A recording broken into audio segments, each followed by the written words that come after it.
yeah, so that all worked out. And the campers, like, they were like, "Where are you staying?" We're like, "Oh, we got this palace up on the hill, basically." And they were like, "Oh," and they were sweating, and there were scorpions lurking around. So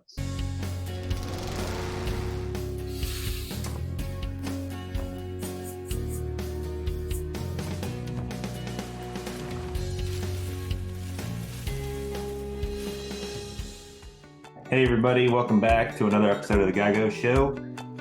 Today we have Dan Wilson, one of our former colleagues, food forest installer, based out of Phoenix, Arizona. Hey Dan, how you doing? hey guys, thanks for having me. All right. Yeah, man. So let's just get into it. Give us a little intro about yourself and kind of how you got started, what you're doing, and we'll kind of roll from there. Right. Probably during 2020, I kind of got the message through podcasts about food forests. And I had always heard, I had heard the term permaculture, but I thought I knew what it was. I kind of just associated with off grid or something sustainable, growing your own food. I wasn't really sure what it was. And then I heard a podcast, Jim Gale, and he talked about in depth kind of definition of what a perennial food forest is. And this was during 2020, kind of when all the craziness was happening. So it just clicked, like I think it did with a lot of people. And I didn't join the co-op right away, but it did. He sent me a PDC, like an old PDC with Bill Mollison and Jeff Lawton. Mhm. And I remember going through that thinking like, whoa, I mean, this thing, Jeff Lawton especially, really blew my mind with those videos. So yeah, we just both, Omina, my wife, and I, we watched the videos, and we kind of went down the permaculture rabbit hole and took a internet crash course on what it was. And then eventually we just said, let's sign up for this and let's start doing it. So that happened. That was all in Minneapolis, Minnesota. And at that time, I kind of knew I wanted to get out of Minnesota. I wanted no more cold. Right. I didn't ever want to be in the cold weather again. So Phoenix was like the most realistic option for my job. And we signed up. We did some permaculture stuff in Minnesota, but knew we were going to be leaving. So we knew we were coming to a dry land. And just last year, we finally moved to Phoenix. And now I'm in Cornville, which is just south of Sedona. Sweet. And focusing on the, dry land permaculture. And which course did you end up taking? Did you do a permaculture course? Yes. Okay. Yeah. And then you also had recent travel too, and did a whole nother course over in Jordan, correct? Right. So yeah, tell us about that. Cool. Like I said, I watched that Jeff Lawton PDC with Bill Mollison. I think it was from like the early 2000s. It's the one that any co-op member would get the access to. Yep. And so, yeah, I was like, who is this guy? Jeff Lawton specifically just like really, really just blew my mind. And so I looked him up. I'm like, oh, this guy's still around.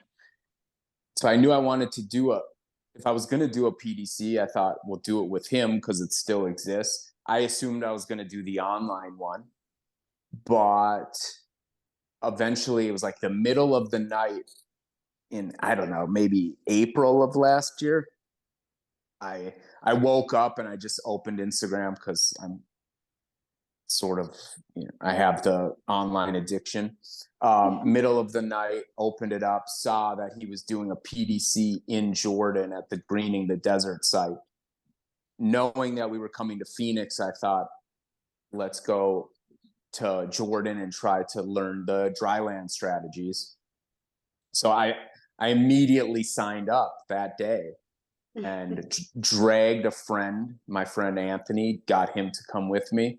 And yeah, so we booked our flights to the Dead Sea Valley in Jordan to take our permaculture design course with Jeff Lawton. And then like a practical course after that.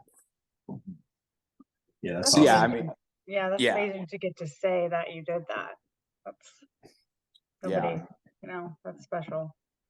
Yeah, tell us a little bit. I think we talked before, kind of how you got housing and stuff, and that was kind of a story, right? The random person's Yeah. house, right? Yep. I was surprised that I thought I was like the first person to sign up for the course because I saw the Instagram post in the middle of the night and signed up. They have lodging on the site. They built like a 3-story building, which has the cafe, it has the classroom, and then on the top level, they have a restaurant, which is kind of open to the public or for special events. Really beautiful work. I think it's straw bale and mud brick. A lot of hand sculpted finishes and really, really beautiful. And then also on all of the second level is quarters, Airbnb. They're just like bedrooms with either 2 beds or 3 beds. I'm not sure if they have any single units. And then they have like a shower block, basically, and that's all on the second level. So I assumed, we'll just pick up one of those. I knew camping was available too, but everything was booked. I mean, like I immediately tried to talk to the people at the Greening the Desert that managed the site. They were all booked. So we were like, oh no, we already paid for everything. We signed up, and we were kind of like, we're gonna have to stay somewhere in Jordan in the Dead Sea Valley. It's called Shona, South Shona. Very rural Jordan, about 10-minute drive to the West Bank, Palestine. You can see Jerusalem, and you can see Jericho. Which, yeah, just an amazing place to just be there as growing up in Minnesota. Yeah, but so we didn't have anywhere to stay, and I was planning on camping, even though I was thinking we have to bring all of our gear. Like, nah. Anyway, so I was telling my friend Anthony, who I dragged along with me, he's like, I don't want to camp, man. Like, I don't want to bring stuff. I don't know what it's gonna be like. And thank God that we didn't camp, because like all the campers were miserable. It was so hot. There was flies, there was mosquitoes, and like a lot of people. So, anyways, we ended up like, long story short, we got I just reached out to a guy from Google Maps. I saw it had a little hotel symbol because I was looking for an Airbnb, but on Airbnb, you can't see where the actual location is until you book it. Then they give you the address. So for planning like this trip, we didn't want to be like 3 miles away and have to walk through, anyways. So we got this, really ended up meeting a guy named Mohamed, and he ended up picking us from the airport, taking us out to dinner. And he told us that there's this Arabic tradition where when your guests land or when they come in, you're not allowed to ask them any questions. You just have to feed them and take care of them for the first 3 days.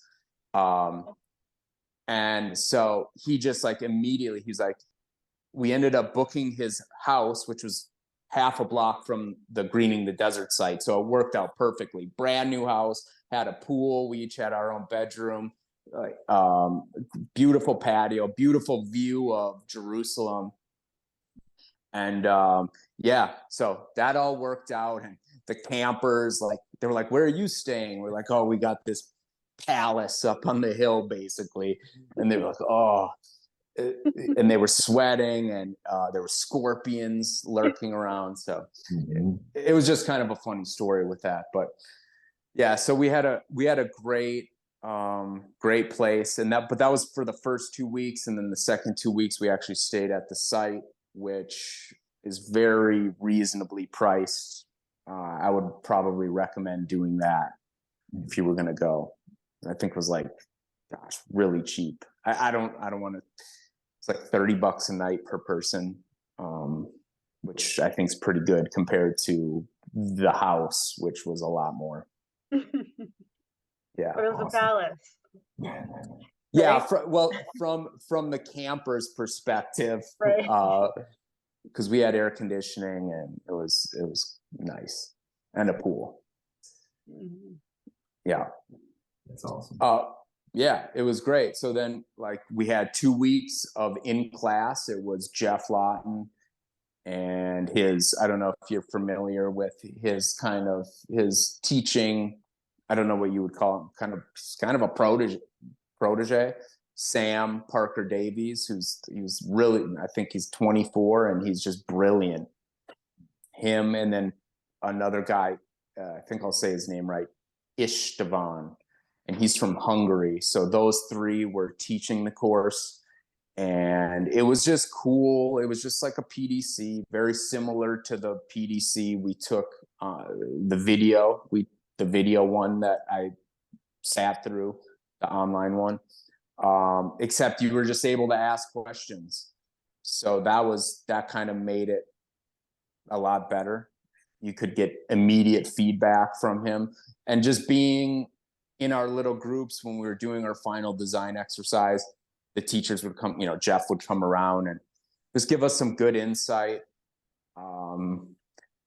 Like the things he said, he said, focus. So he gave us a design brief where his advice was, if you get this right, if you get the client design brief right, you'll be a really good designer. And he gave us a template, which I've used since then. But he said, focus on that client brief and make sure that, a lot of people don't know what they want. It's your job to kind of try to find out what it is that they think they want, and get that right, and you'll do right for them.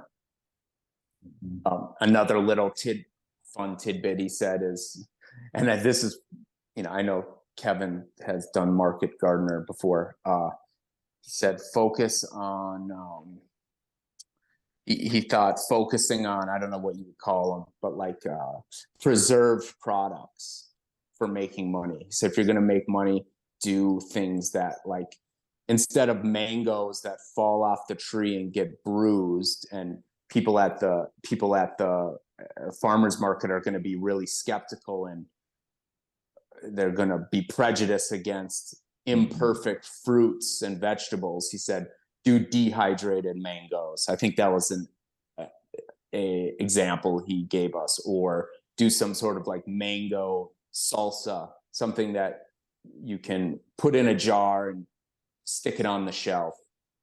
And he said, focusing on products like that, if you're trying to make money, that was his recommendation to us.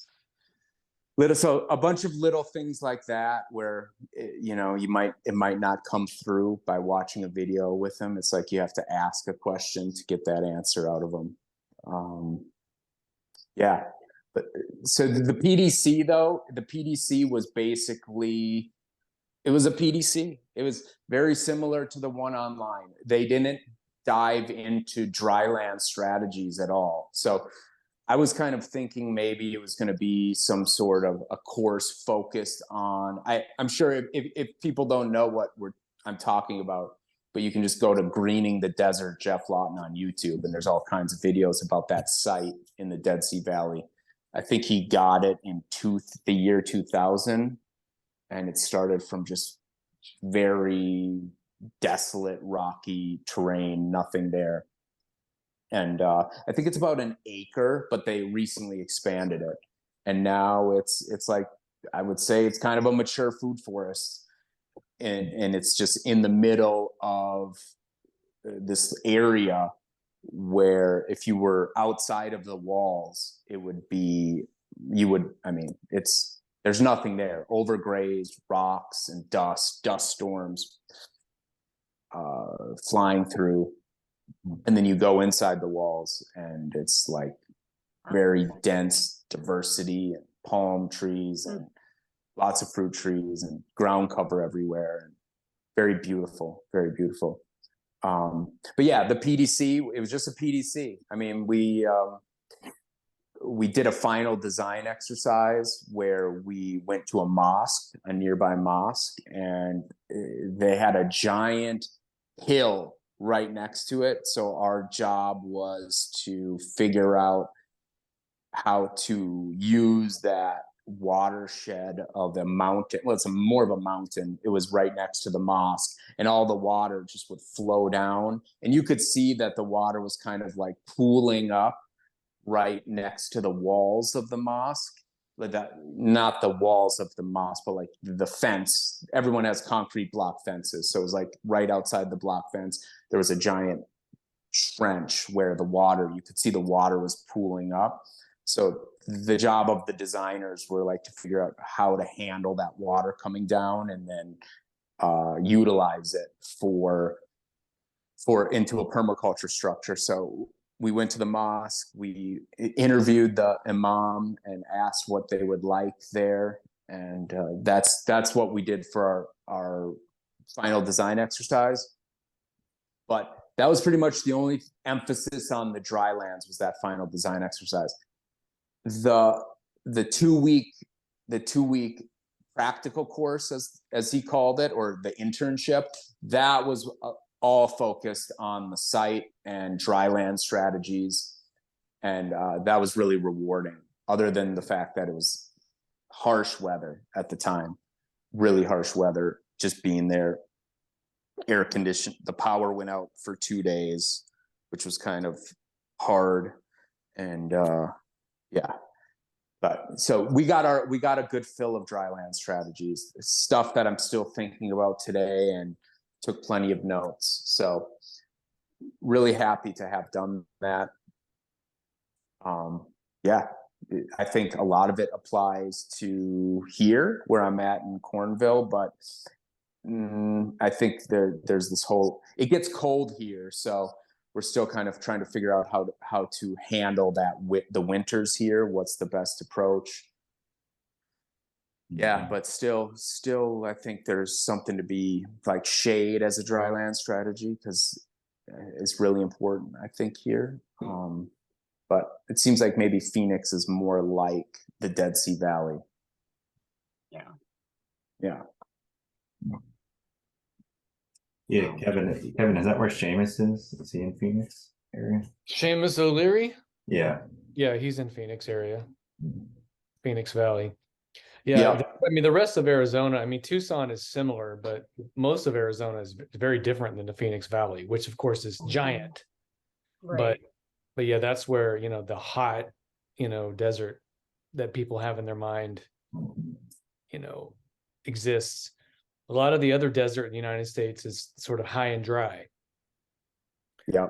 And that makes it a lot more difficult because you've got frosts and freezes to deal with, as well as drought and heat, aridity. Yeah. So what's your elevation where you are? It's 3,600. Okay. Not too bad. I know Sedona gets really cold, but it's, they still have a good growing season. Right. I think they're in the like 42, maybe. What I saw, 42. We're at 36. So I always check the weather, and it's always a little cooler in Sedona than it is here. But still frost. I mean, we were here in the winter, and it was getting down into the low 20s at night. So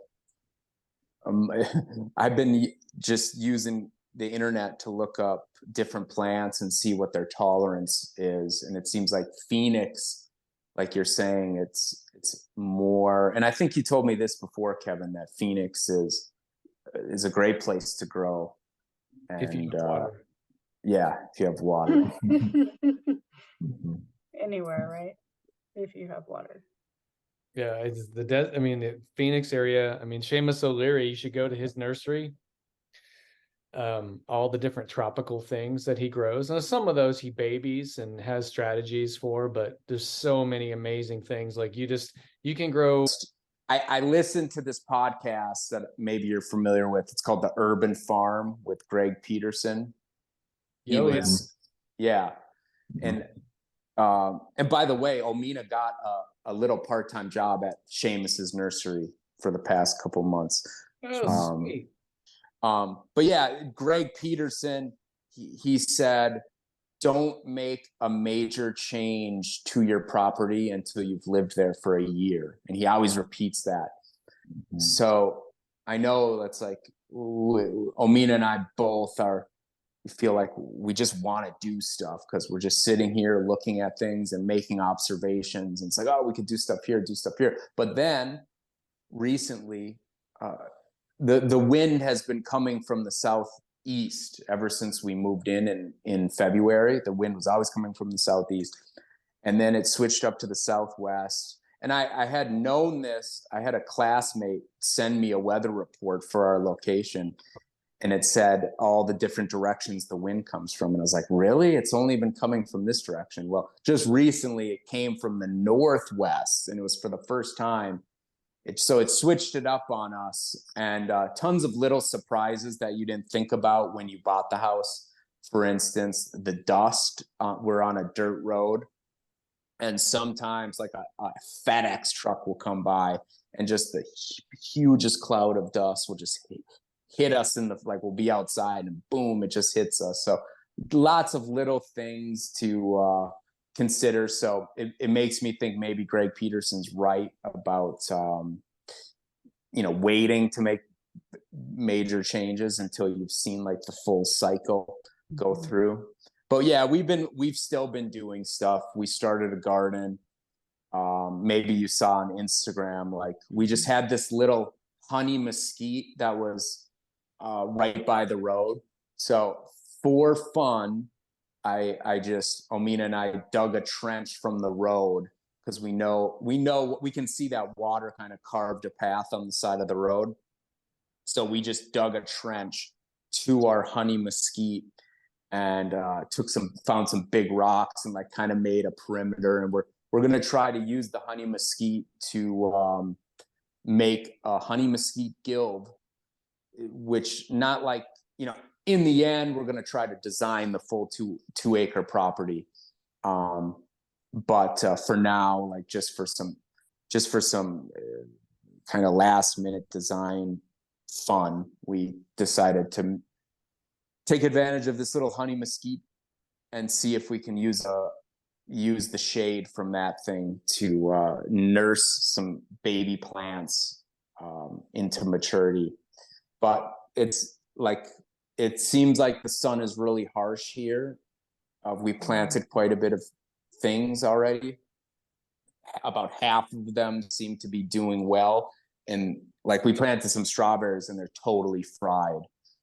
Maybe we just need to get more water or put some sort of shade above it. But it's been a fun experiment so far. I think like we're learning a lot just by doing stuff. Some plants seem to be doing better than others. Like the eggplant just got destroyed. Like it's just getting worse and worse and worse. So I know there's the grazon issue, which I think is probably that could be a thing. Like we found this person on Facebook Marketplace that says she has show horses and they've only been fed herbicide-free food. And the guy, he uses that manure along with there's a mill. There's like a wood mill nearby. And so he takes the sawdust or the sawdust from the mill, and then he uses the horse manure to make compost. And we've had such a hard time, like just finding wood chips. It seems hard to believe, but like I called 4 arborists. One of them called me back and said she would put me on their route.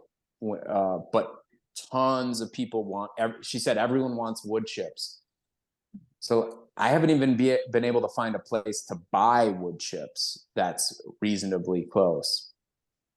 And yeah, so eventually we just were like, all right, let's get this guy Bob. He's got this horse manure that he says is clean, but I'm just so skeptical because like I don't know how it could be clean. Everyone uses the straw from this local place, and it's like just perfect looking straw.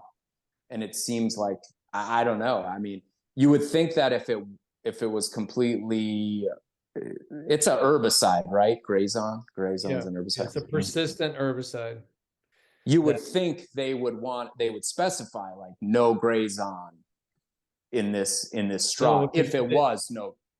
they're single-minded. They don't specify. They're single-minded in the sense that like we want good hay. In their mind, it means no weeds, right? Yeah. And it doesn't hurt the animals. So that's as far as they think about it. Like nothing is integrated that in that economy, right? So Yeah. it's just like, you know, the whole idea of factory farm, you know, the manure becomes toxic when normally the manure from animal is good. It's completely out of balance. And just the economics of it's out of balance, right? It's like, you know, you do A to sell B, and that's the end of story. Right. So I found in Tennessee, there's a lot of places that don't spray just because they ain't got time and money. They just don't care. You know? But if you don't know that, you know, or if somebody thinks it's not a big deal, then you're screwed. Right. So it's a tough one. I mean, this is a big problem. I mean, people that move out, you know, in slightly rural areas really can't get wood chips. And there's, you know, maybe not a lot of trees around to be chipped. So I mean, is there any way that you can grow like let's say your own hay, even if it's like junk hay, you know, as far as people would be concerned? Yeah, I think so. We have like two acres, and it's all just sort of.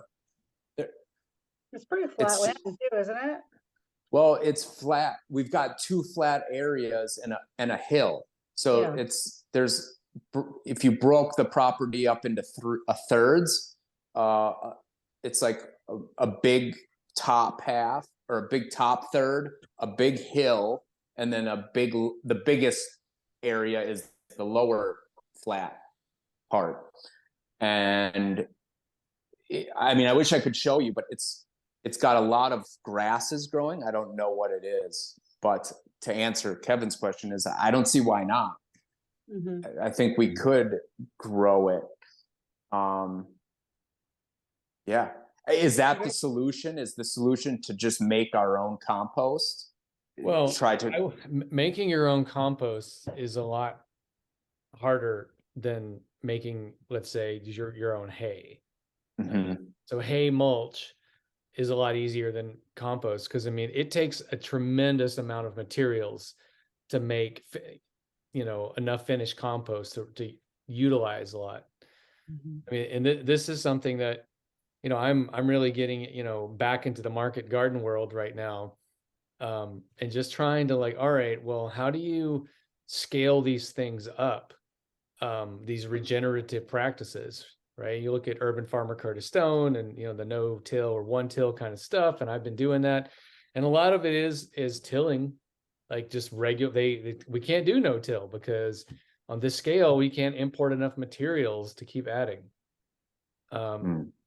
And then, you know, sometimes like, you know, growing biomass here in Tennessee sometimes seems like a joke because then what are you going to do with all this biomass? You pile it up, compost it, but then you get such little compost out of it. It's just kind of like, okay, at least I'm not wasting it, sort of. But it was funny. I grew wheat this year, and I couldn't wait for it to finish to grow the wheat berries, and it just wasn't looking real great. I think I planted too close together in this little bed, and I like basically cut it down.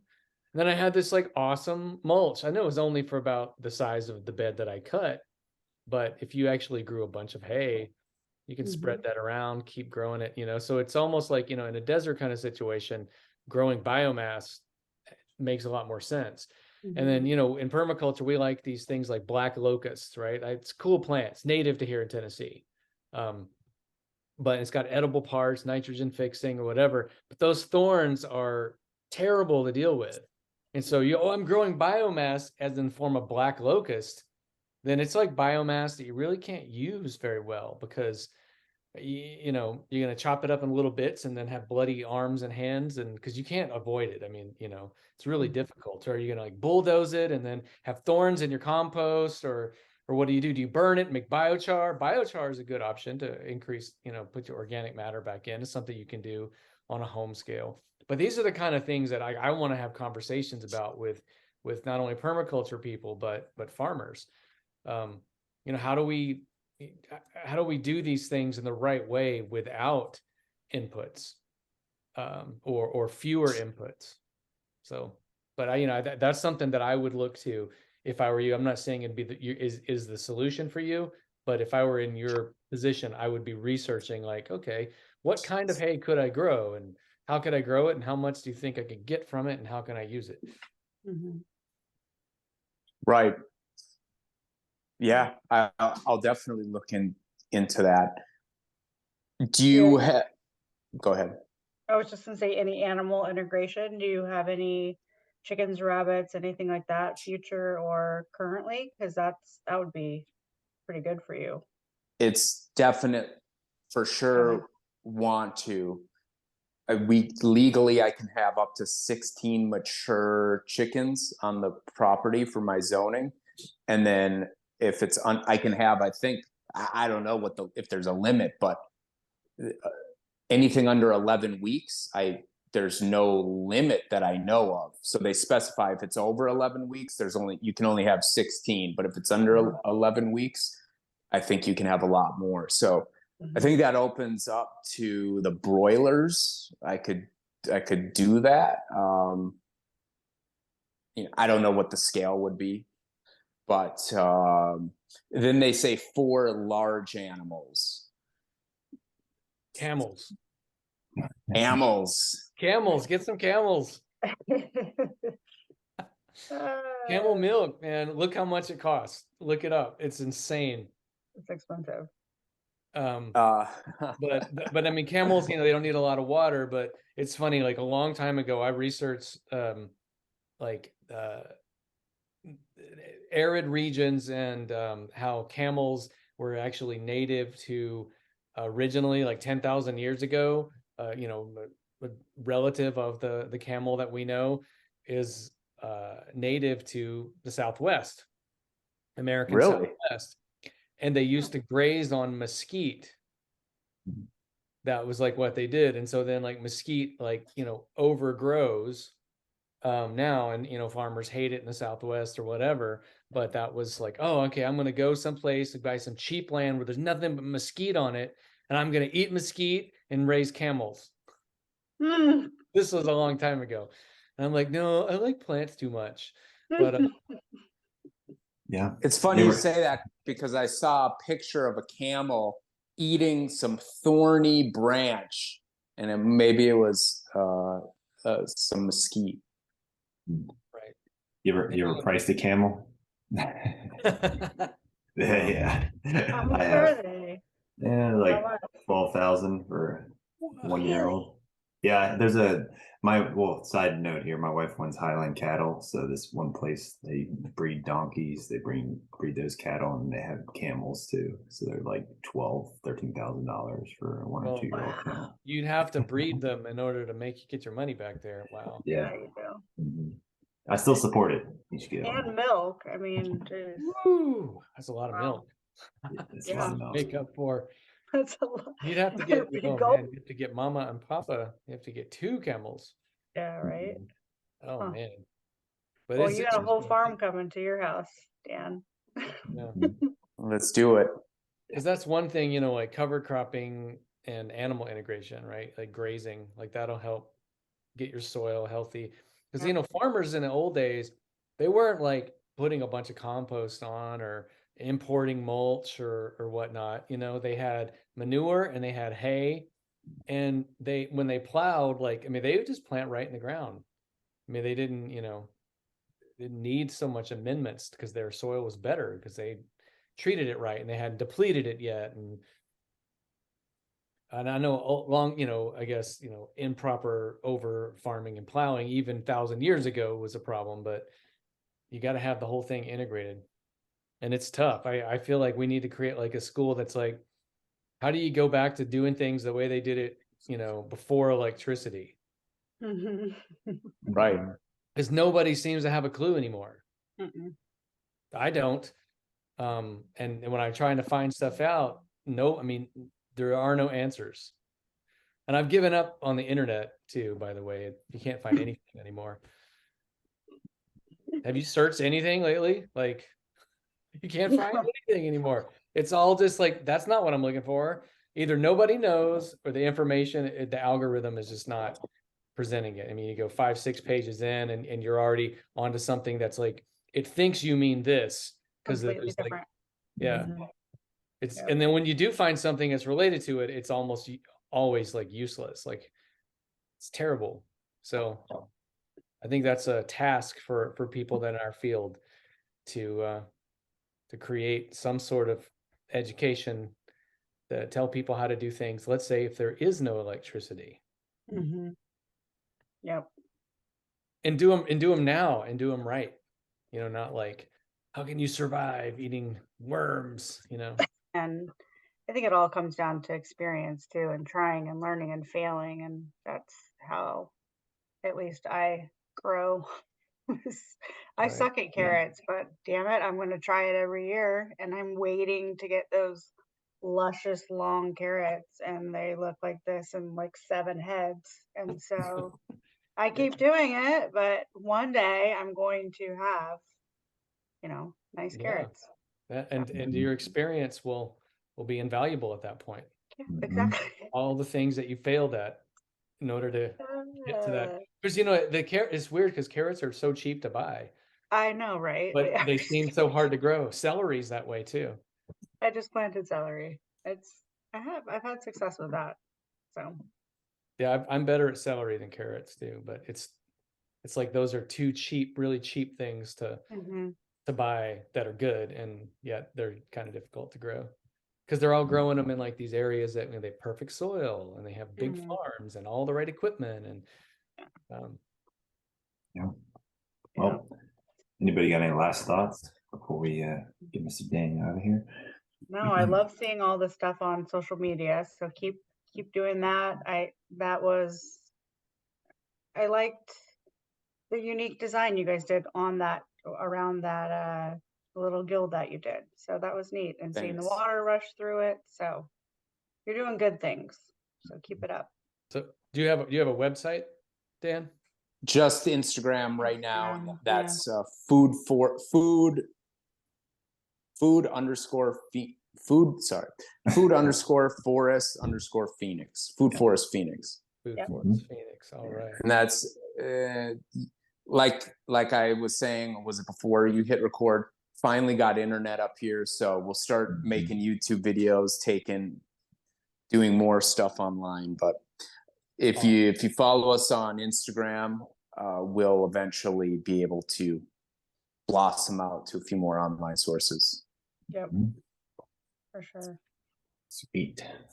Great. Well, I appreciate you coming. Yep. It's really good hanging. And anybody have anything before we roll? No, just thank you. Thank you again. And thanks for letting us come on your podcast and berate you. That was fun for us. So tell us about your podcast, so people can listen to that as well. Yeah, that's ddon.life. And the name, it's my nickname from high school that I had no choice in, but I just embraced it. And it was because ddon.com wasn't available, so the .lifes were available. So it's just ddon.life. Got it. And it's all permaculture these days, but a variety of topics. Trying to focus on food, everything food growing. Yeah. Nice. Great. Good stuff. Well, yeah, thanks again. Yeah, thank you. That's it, everybody. I'll put a patch in for Kevin. Remember to grow your grass off so he doesn't have to say it. And then, of course, everybody who liked the video, like, subscribe, and check out the next one. This will be posted soon. Take care, everybody.